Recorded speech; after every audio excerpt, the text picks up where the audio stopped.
Welcome to আলো blog. আলো ব্লগে তোমাদের সবাইকে আরও একবার স্বাগত জানাই।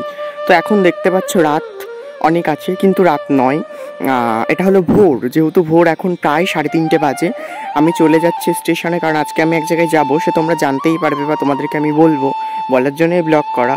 তো এখন রাস্তা দিয়ে যাচ্ছি, পুরো ঘুটঘুটে অন্ধকার, রাস্তায় তেমন কেউ নেই, খুব জোর 2-1 জন আছে, গাড়িতে যাচ্ছে বা হেঁটে যাচ্ছে। তো আমি সাইকেলে করেই যাচ্ছি, কারণ সাইকেলটাই আমার সাথী, সাইকেলে না গেলে এত ভোরে অটো পাবো না। তো গিয়ে স্টেশনে গিয়ে টিকিটটা তাড়াতাড়ি কেটে নেব।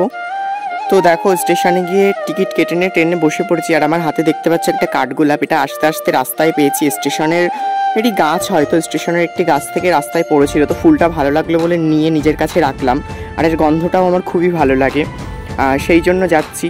চোখটা খুবই ছোট ছোট লাগছে, কারণ ঘুম থেকে উঠে এসেছি, খুব ঘুমও পাচ্ছে, ভাবছি একটু ঘুমিয়ে নেবো ট্রেনের ভেতরে। তো তোমাদেরকে একটু বাইরেটা দেখাই। দেখো এখনও অন্ধকার, ট্রেন ছেড়ে দিয়েছে।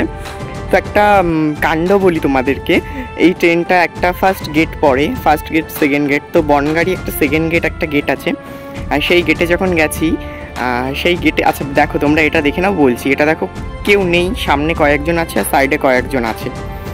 তো সেই গেটম্যান ঘুমিয়ে আছে, গেট ফেলতে পারিনি। তো দেখো আমি রানাঘাট চলে এসেছি। রানাঘাট এসে তোমাদেরকে একটু দেখাচ্ছি, রানাঘাট স্টেশনটা এত জাঁকজমক একটা স্টেশন, যেখানে সবসময় যাত্রীরা ভর্তি থাকে, সেখানেও এখন ফাঁকা, কারণ এটা সকালবেলা। এখন খুব জোর 5:30 থেকে 6টা হয়তো বাজে, 5:30 থেকে 6টা বাজবে না। তো এবার যাব কল্যাণী স্টেশনে নেমে গেছি, কারণ ট্রেনে, সকালের ট্রেনে তো ডেলি প্যাসেঞ্জারদের জন্য খুবই ভিড় হয়, সেই জন্য আর মানে ট্রেনের মধ্যে ভিডিও করতে পারি না, কিন্তু সেক্ষেত্রে ভিডিও তো একটু করতেই হবে। দেখো সকালের সূর্যোদয় এখান থেকে দারুণ দেখতে লাগছে, গরমে একটু আছে।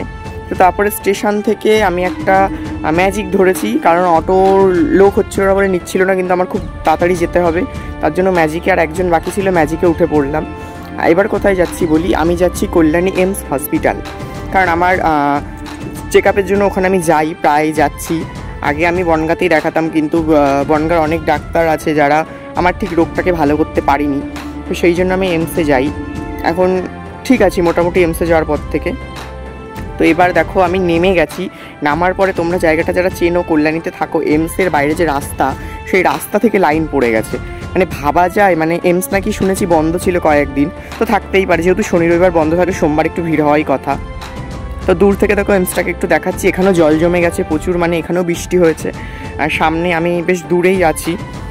তো এমসের ভেতরে যেহেতু ক্যামেরা ওইভাবে অ্যালাউ নয়, তো আমি সামান্য একটু লুকিয়ে ভিডিও করছি। আমি বসেছিলাম, তো পাশেই কেউ ছিল না, দেখলাম আশেপাশে সিসি ক্যামেরাও নেই বলে একটু ভিডিও করছি। দেখো দূরে জানলা আছে, আর আমি ফেসটা দিয়ে ভিডিও করছি, ফেস দিয়ে ভিডিও করছি, কেউ কিছু ভাববে না, ভাববে হয়তো গেম খেলছে, সেই জন্য অতটা ফেস দিয়ে ভিডিও করার সময় প্রবলেম হয় না। তো তোমাদেরকে দেখাই বাইরে, কারণ এই বড় হসপিটালটা চালানোর জন্য প্রচুর বিদ্যুতের পরিমাণ লাগে, সেক্ষেত্রে এই যে সোলার প্যানেলটা লাগিয়েছে, এটাই খুব হেল্প হয় তাদের।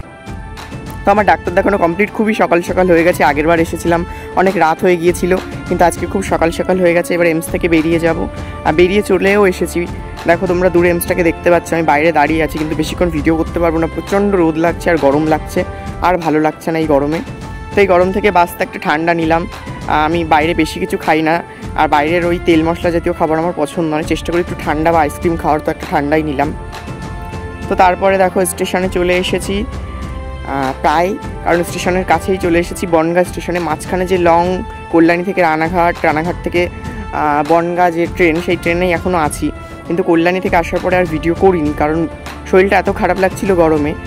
তো বনগাঁ স্টেশনে নেমে আমি হাঁটা শুরু করে দিয়েছি। তো ভিডিওটি কেমন লাগলো অবশ্যই আমাকে কমেন্টের মাধ্যমে জানাবে। ভিডিওটি ভালো লাগলে লাইক কমেন্ট শেয়ার করবে। এটি একটি ছোট্ট ভিডিও, দেখার জন্য ধন্যবাদ।